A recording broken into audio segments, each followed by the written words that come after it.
Good afternoon, students. Today we are here to discuss the prelims booster for 27th of March 2023. So let's begin with our discussion. The first topic is your GST Appellate Tribunal. See, with this you have to understand two issues. One is the issue with respect to GST. Ki what is GST? How GST will improve the efficiency of economy, etc. And the another part is GS mains paper to tribunal. Ki what is this tribunal? Should we make more tribunals or should we reduce tribunals? So that is what is your tribunal.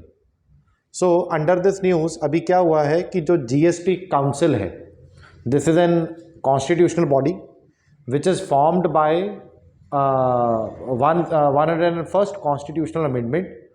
तो जिसने GST लेकर आया है जो, और अभी इस council ने डिसाइड किया है to settle the disputes with respect to GST, we will make GST Appellate Tribunal. ये जो ट्रिब्यूनल होगा उसका मेन काम ये होगा कि अगर GST रिलेटेड कोई डिस्प्यूट है तो instead of going to high court, instead of going to other courts, it is better to settle down that dispute in a GST Appellate Tribunal. और ये जो ट्रिब्यूनल होगा वो फॉर्मर जज ऑफ सुप्रीम कोर्ट और former justice of high court इसको क्या करेगा, हेड ऑन करेगा. तो इससे क्या होगा, जीएसटी के जो डिस्प्यूट्स होंगे वो हमारे सेटल आउट होंगे और हम जल्दी से जल्दी जीएसटी के डिस्प्यूट्स को सेटल करके कोर्ट्स पे बर्डन और इकोनॉमी को क्या करेंगे, एफिशिएंट बनाएंगे. ठीक है. So coming to the next news.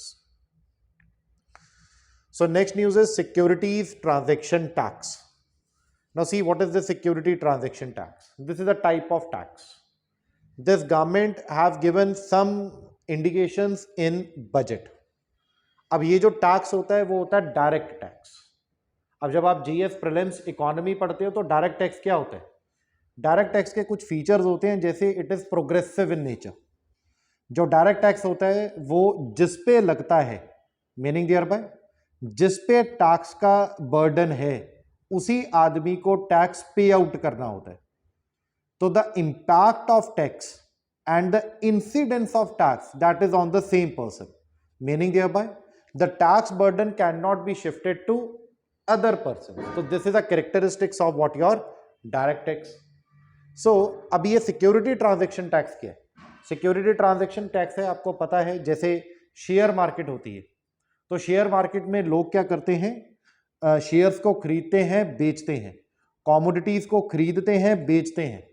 तो हम ये चाहते हैं कि इनमें ज़्यादा वॉलेटिलिटी ना हो, ज़्यादा खरीद बेच ना हो, वो थोड़ा सा स्टेबल रहे. तो government of India impose tax on that. So जब आप सिक्योरिटी खरीदोगे, जब आप सिक्योरिटी बेचोगे तो you have to pay a tax. That type of tax is known as your security transaction tax. Now coming to the next news. Next news is mutual funds. Now see, understand what is a mutual fund. Mutual fund ऐसा होता है कि जैसे suppose करो these are 5 people A, B, C, D, E and F. अब इनके पास पैसे की कमी है, हम ये चाहते हैं कि कहीं कुछ इन्वेस्ट किया जाए. जब कुछ इन्वेस्ट करना होता है तो पैसे की कमी है, moreover there is a risk. अगर एक ही जगह इन्वेस्ट कर देंगे, अब क्या होता है, these people they contribute together, जैसे 100 100 100 100 100, तो 500 रुपीज विल बी कलेक्टेड. ये 500 rupees will be invested in company X Y Z. अगर कंपनी जेड में लॉस हुआ तो क्या पता एक्स और वाई में फायदा हो जाए, अगर कंपनी एक्स में लॉस हुआ तो क्या पता वाई और जेड में फायदा हो जाए. सो this is a type of risk aversion. अब ये म्यूचुअल फंड्स होते हैं दो तरह के. एक होता है इक्विटी बेस्ड म्यूचुअल फंड. इसमें क्या होता है, जो लोगों का पैसा होता है वो इक्विटीज में लगाया जाता है, वो शेयर्स में लगाया जाता है. उसमें प्रॉफिट भी हो सकता है और लॉस भी हो सकता है. और एक होता है डेट बेस्ड म्यूचुअल फंड्स. जो डेट म्यूचुअल फंड्स होते हैं वो आपके लगते हैं डेट इंस्ट्रूमेंट्स में. तो अब जैसे आपने जीएस प्रिलिमिनरी में पढ़ा होगा, कमर्शियल पेपर होता है, ट्रेजरी बिल्स होते हैं, सर्टिफिकेट ऑफ डिपॉजिट्स होते हैं. तो अगर यहां पे आप पैसा लगा रहे हो इकट्ठा करके, this is what is your debt based mutual fund. अब इससे फायदा क्या है? इससे ये फायदा है कि जो इंस्टीट्यूशन है उसको पैसा मिलेगा, म्यूचुअल फंड से पैसा मिलेगा, लोगों को ये फायदा है कि उन्होंने पैसा इन्वेस्ट किया, उसके ऊपर उनको प्रॉफिट मिलेगा, इंटरेस्ट मिलेगा, एज वेल एज उनका क्या होगा, रिस्क एवर्जन होगा. So this is what is your mutual funds. Coming to the next news. Next news is finance bill. So अभी Lok Sabha recently pass the finance bill giving effect to tax proposals. अब question है what is a finance bill. अब आपने देखा होगा जब आप लक्ष्मीकांत पढ़ते हो, इंडियन पॉलिटी पढ़ते हो, तो वहां पे one article is article 110. Article 110 talks about money bill. Money bill वो बिल है, वो पैसा है जो स्पीकर ऑफ लोकसभा बताएगा और उसका जो डिसीजन होगा वो फाइनल होगा. This things comes under money bill, that is money bill. अब जो मनी बिल होता है वो सिर्फ लोकसभा में पेश किया जाता है. मनी बिल पेश करेगा प्रेसिडेंट से पूछकर. क्या चीज मनी बिल है, क्या चीज मनी बिल नहीं है, ये स्पीकर बताएगा. मनी बिल फिर राज्यसभा में भी जाएगा. अब राज्यसभा उस मनी बिल के ऊपर डिस्कशन कर सकता है, लोकसभा को बता सकता है कि इसमें ये चेंजेस करो, ये चेंजेस मत करो. बट द अल्टीमेट डिसीजन कि राज्यसभा की एडवाइस माननी है नहीं माननी है, दैट लाइज विद लोकसभा. और राज्यसभा को इस मनी बिल को वापस करना पड़ेगा विद इन 14 डेज. अगर 14 डेज में वो वापस नहीं करता है, it means it is passed by Rajya Sabha. After this it goes to president of India. और मनी बिल के केस में प्रेसिडेंट ऑफ इंडिया सिर्फ दो ही अपनी पावर्स यूज कर सकता है. या तो वो बिल को साइन करेगा या फिर बिल को वो मना करेगा. Meaning thereby president can not use its pocket veto. President can not use its suspensive veto with respect to what, money bill. Now coming to financial bill. Financial bill वो bill है जो relate करते हैं पैसे से, जो relate करते हैं अकाउंट से. फाइनेंस बिल आपके आते हैं आर्टिकल 1171 में, या आते हैं आर्टिकल 117 सब क्लॉज 3 में. A finance bill is pass like an ordinary bill. और फाइनेंस बिल में जो मनी बिल नहीं है, that you categorise as finance bill. और रिसेंटली गवर्नमेंट ऑफ इंडिया ने इस फाइनेंस बिल को पास किया है इन लोकसभा, सो दैट इस कंट्री के ऊपर जो टैक्स प्रपोजल्स हैं, सिटीजन्स के ऊपर जो टैक्स प्रपोजल्स हैं, उनको इंपोज किया जाए, so that in future government can collect the revenues. So coming to the next news. So next news is UAPA, Unlawful Activities Prevention Act. See, this is important for your main internal security. अब आपने याद रखना है कि हमारी country में बहुत सारी प्रॉब्लम्स हैं. जैसे वी आर फेसिंग विद और we are suffering with terrorism, naxalism, insurgency, communal violence etcetera. तो हमारी कंट्री में there are many agents which are involve in unlawful activities.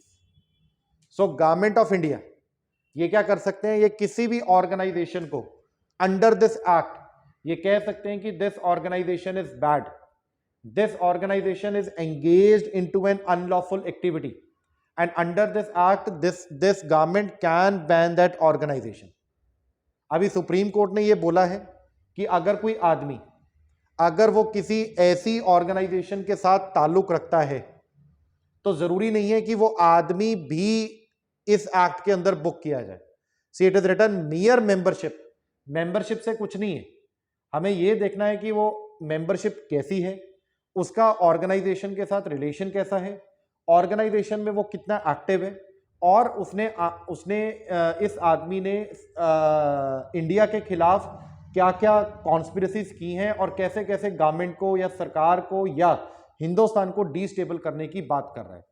So this is what is unlawful prevention act and this was passed in 1967. अब जब आप polity पढ़ते हो, internal security पढ़ते हो, तो इस एक्ट का आता है एनालिसिस. तो बहुत सारी अफवाहें ये आती हैं कि गवर्नमेंट इसको मिस यूज करती है. गवर्नमेंट इसके, जैसे हमने एनएसए में पढ़ा था, यूएपीए में पढ़ा था, टाडा में पढ़ेंगे कि गवर्नमेंट इस एक्ट से झूठे एफआईआर्स करती हैं और अपने डिसेंट को क्या करती हैं, वो छुपाने की कोशिश करती है और एक कंट्री में डर का माहौल बनाती है. सो कहीं ना कहीं this UPA it infringes with your fundamental rights. Now coming to the next news. Next news in same category is AFSPA. Armed forces special powers act. अभी armed forces special power act वो लगता है disturbed area में। अब question है who will declare this disturbed area? Central government can also declare, even state government can also declare the area as your disturbed area. उसके बाद ये disturbed area Assam, Nagaland, Manipur and some parts of Arunachal में there is a concept of this disturbed area और there is a concept of AFSPA. AFSPA pass किया गया था 1958 में, और आफ्सपा का मेन काम था जहां पे we were suffering from terrorism, we were suffering from insurgency, वहां पे हम जो हमारी फोर्सेस हैं उनको हमने स्पेशल पावर्स दे रखी हैं। जैसे वो गोली मार सकते हैं, जैसे वो विदाउट वारंट सर्च कर सकते हैं, किसी के घर में जा सकते हैं, किसी से इंक्वायरी कर सकते हैं, और अगर कोई आदमी कोई आर्म्ड फोर्सेस के किसी मेंबर के ऊपर अगर आपने इंक्वायरी कोई करनी है, that inquiry can be initiated only and only by taking the prior permission from central government. तो इसमें क्या हुआ, आर्म्ड फोर्सेस को आपने काफी पावर्स दी so as to control the incidents of insurgency and terrorism in India. But जैसे आपने सुना होगा, एक लेडी है मणिपुर की, आयराम शर्मिला, तो उसका यह मानना है कि ये जो आफ्सपा है इसको काफी मिसयूज किया गया है बाय सिक्योरिटी फोर्सेस। जैसे फोर्स्ड किलिंग्स हुई हैं, इविक्शंस हुई हैं, एनकाउंटर्स हुए हैं, रेप्स हुए हैं, और आर्म्ड फोर्सेस की अकाउंटेबिलिटी निल और क्लोज टू निल है। तो अब इसको रिफॉर्म करने की बात की जा रही है। Even supreme court 2 years back they also said कि द मर्डर्स और the evictions which happened under AFSPA that should be inquired upon by a judicial commission। तो उसके खिलाफ एक आर्मी ऑफिसर के फादर ने भी पिटीशन डाल रखी है इन योर सुप्रीम कोर्ट कि AFSPA should not be diluted. Now the bigger question is, AFSPA क्या है, आफ्सपा की क्या पावर्स हैं, आफ्सपा अच्छा है कि बुरा है, और आने वाले टाइम में आफ्सपा को हम कैसे क्या करेंगे, रिफॉर्म करेंगे। So that you need to study with respect to your main part of AFSPA. Now coming to the next news. Next news is CRPF Day. Now what is the CRPF Day? CRPF is Central Reserve Police Force. ये हिंदुस्तान की एक force है जो paramilitary force है, which is also known as central armed police force. इसका main काम है ये, this comes under the operational control of ministry of home affairs. Recently it was its 84th raising day, meaning thereby CRPF को 84th year हो गए हैं in existence. CRPF का main काम होता है स्टेट को एड करना। अगर कोई प्रॉब्लम आती है स्टेट में, जैसे टेररिज्म है, इंसर्जेंसी है, नक्सलिज्म है, कोई डिजास्टर है, या लॉ एंड ऑर्डर को मेंटेन करना है, तो वहां पे फिर central government they send CRPF to maintain law and order. This is with respect to your CRPF. Now coming to the next news.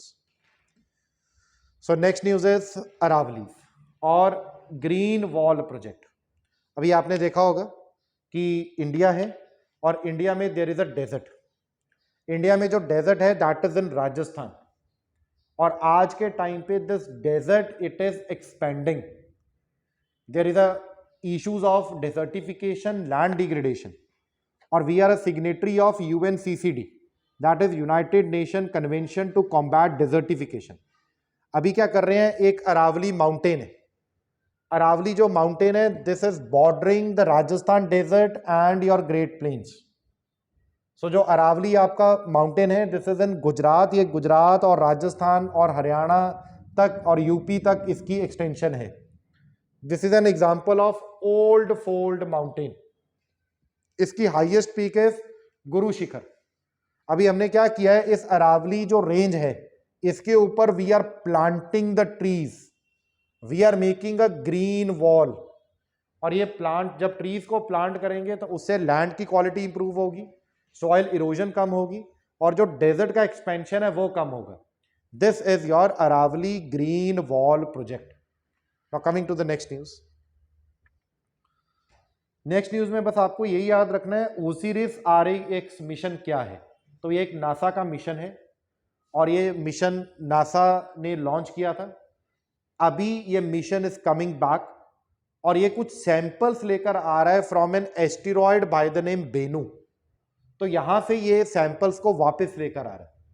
यहां से हमें ये पता लगेगा कि बेनू एस्टेरॉयड क्या है, बेनू में फीचर्स क्या है, और by understanding this we will come to know something more about what the mystical concept of universe. So this is OSIRIS REX mission. Now come to this laser power bed fusion technology. See, this technology as such is not important, but when you will read science and technology, वहां पे एक topic आएगा 3D printing. अब 3D printing क्या होती है? अगर जो आपका ये print which is in my hand, this is 2D print. Now 3D print is when you create a perfect image of a part. जैसे आप मोबाइल लेने गए, अगर आप मोबाइल फोटो में देखोगे तो वो 2D है। अभी जो दुकानदार है वो आपको दिखाता है मोबाइल का dummy, that dummy is a 3D print of a mobile. तो अभी एक टेक्नोलॉजी है लेजर पावर बेड फ्यूजन। इसमें क्या होगा, जो मटेरियल आपने बनाना है, जिसकी आपने 3D इमेज बनानी है, जैसे वो छोटे छोटे पार्टिकल्स हैं, उन पार्टिकल्स को आपको इकट्ठा करना है, और इकट्ठे करने के लिए एनर्जी चाहिए। That energy will come from a laser, और वो पार्टिकल्स को इकट्ठा कर करके you will create a 3D image of a project और 3D image of a product. That is this technology by the name pellet beam laser powder bed fusion technology. Now coming to the next news. Next news is not important, you can skip it out also. Coming to next news, world food programme, ये important है। अब world food programme क्या है? World Food Program is a United Nations Organization's program. This comes under UNDP. World Food Program में हमें जो दुनिया में हंगर है, जो माल न्यूट्रिशन है, उसको कैसे टैकल करना है, उस पर बात की जाती है। इसमें जो दुनिया के गरीब एरियाज हैं उनमें खाना पहुंचाया जाता है, और इसकी जो फंडिंग है वो गवर्नमेंट से, NGO से, कॉरपोरेट से, वॉलंटियर से आती है। और हम इसका एक ही मेन ऑब्जेक्टिव है कि हंगर और माल न्यूट्रिशन को कैसे दुनिया से खत्म करना है, और कैसे लोगों की क्वालिटी ऑफ लाइफ, लोगों का न्यूट्रिशन, लोगों की इम्यूनिटी कैसे बढ़ानी है। So this is what is all about your world food program. Coming to next news. Next news is vedic heritage portal. So this is an online portal. अभी जैसे आप एंशिएंट हिस्ट्री पढ़ते हो, जब एंशिएंट हिस्ट्री पढ़ते हो, you talk about Vedas, you read about 2 ages, vedic age and later vedic age. In vedic age you talk about 4 Veda, Rigveda, Samaveda, Yajurveda, Atharvaveda.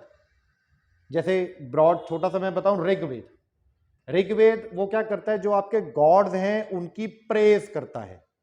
Samaveda, it is related to music. Samaveda ये देखता है कि जो गॉड की प्रेज करनी है वो कैसे करनी है, गाना कैसे गाना है, that is a Samaveda. Yajurveda, Yajurveda deal करता है हवन से, सामग्री से। Atharvaveda, Atharvaveda talks about the intellectual component of Vedas. So this is known as Veda. अब जैसे ऋग्वेद, ऋग्वेद में टोटल देयर आर 108 हिम्स। अभी गवर्नमेंट ऑफ इंडिया ने क्या किया, या Indira Gandhi national centre for arts ने क्या किया, इन सारे वेदों को डिजिटाइज किया, डिजिटाइज करके इनको कंप्यूटराइज किया। सी, ऑडियो विजुअल रिकॉर्डिंग ऑफ 4 वेद। तो जो भी इस वेदों में लिखा हुआ है, जो हिम्स हैं, जो लिखा हुआ है, जो वो मैसेज हमें देना चाहते हैं, तो that is digitized and that we can listen and that we can see, and their total duration will come to 550 hours. और इसका मेन ऑब्जेक्टिव क्या है? इसका मेन ऑब्जेक्टिव है to secure knowledge from our ancient scriptures and manuscript. जो हमारे पास knowledge है, जो एंशिएंट स्क्रिप्चर्स है, उनकी नॉलेज को कैप्चर करें, डिजिटाइज करें, और डिजिटाइज करके हमारे पास वो परमानेंटली रहे। That is what is the main agenda of this scheme. Now come to this Nipun scheme. See, Nipun scheme is national initiative for promoting upskilling of निर्माण वर्कर्स। नंबर 1, निर्माण worker, these are construction workers. अब आपने ये ध्यान रखना है, over a period of time जो हमारी कंस्ट्रक्शन है that is becoming complex. designs of houses, toilets, rooms, etc. is becoming complex. इसीलिए हम चाहते हैं कि जो हमारी लेबर है वो आज के टाइम को सीखे, और आज के टाइम को सीखने के लिए हम उनकी कर रहे हैं अपस्किलिंग. दो वर्ड्स होते हैं, one is upskilling, one is reskilling. Upskilling होता है कि जो आपके पास स्किल है उसको मॉडिफाई करो. रीस्किलिंग होता है कि जो आपके पास स्किल है अभी वो स्किल ऑब्सोलीट हो गया है, वो खत्म हो गया, उसकी जगह एक नया स्किल आना, this is known as what is your reskilling. अभी ये जो मिशन है वो ministry of housing, urban and housing affairs वो चला रहा है in association with national skill development mission और मिनिस्ट्री ऑफ स्किल डेवलपमेंट. इससे क्या होगा, हम अपने वर्कर्स को स्किलिंग करेंगे, उनकी एम्प्लॉयबिलिटी बढ़ाएंगे, और इससे क्या होगा, हम उनको उनकी अपस्किलिंग करके उनकी एम्प्लॉयबिलिटी और उनकी इनकम के जो एवेन्यूज हैं उनको क्या करेंगे, इंप्रूव करेंगे. And this is in association with national livelihood mission. और इसमें प्रॉपर फ्रेमवर्क लिया जाएगा, national skill qualification framework proper use किया जाएगा. इस फ्रेमवर्क के अंडर जो स्किल सरकार ने डिजाइन किए हैं उसके अकॉर्डिंग अपने निर्माण वर्कर्स को हम क्या देंगे, स्किल्स देंगे. तो this is what is your Nipun scheme. Now coming to next news.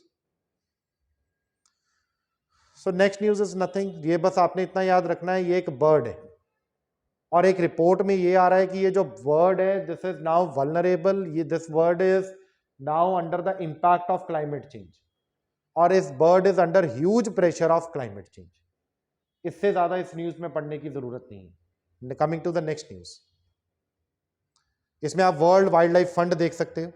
ये एक एनजीओ है, इसका headquarter is somewhere in Switzerland.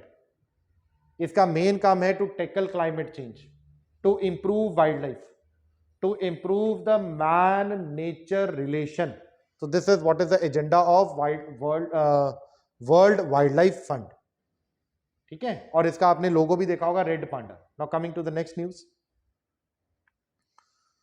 Next news we will talk about Earth Hour also. Earth Hour जो है, इससे थोड़ा नीचे, अर्थ आर जो है वो एक WWF का कंसेप्ट है, वर्ल्ड वाइल्ड लाइफ फंड का कंसेप्ट है. अर्थ आर में क्या होता है कि आप लोगों को जागरूक करते हो, आप लोगों को मोटिवेट करते हो कि क्लाइमेट चेंज हो रहा है, एनर्जी का मिसयूज मत करो. ये कंसेप्ट 2007 में सिडनी में शुरू हुआ था, और इसमें क्या होता है कि पूरी दुनिया एक दिन में एक ही टाइम पे जो उनकी बिल्डिंग्स की अनवांटेड लाइट्स हैं उनको ऑफ करती हैं. और ये जो मार्च होता है उसका जो लास्ट सैटरडे होता है उसके ऊपर होता है अर्थ आवर. उसमें क्या होगा, जैसे सपोज करो आपका घर, आपकी कंपनी, आप भी मार्च के लास्ट सैटरडे में 8:30 से लेकर 9:30 बजे तक अपने घर की, अपने दुकान की, अपनी इंडस्ट्री की जो अनवांटेड लाइट्स हैं उनको स्विच ऑफ करोगे. इससे क्या होगा, एक अवेयरनेस क्रिएट होगी. जो एनर्जी आप मिसयूज कर रहे हो उसके लिए अवेयरनेस होगी, कि लोगों को बताया जाएगा कि एनर्जी आप कंजर्वेशन के हिसाब से यूज करो और एफिशिएंटली यूज करो. So this is what is your earth our.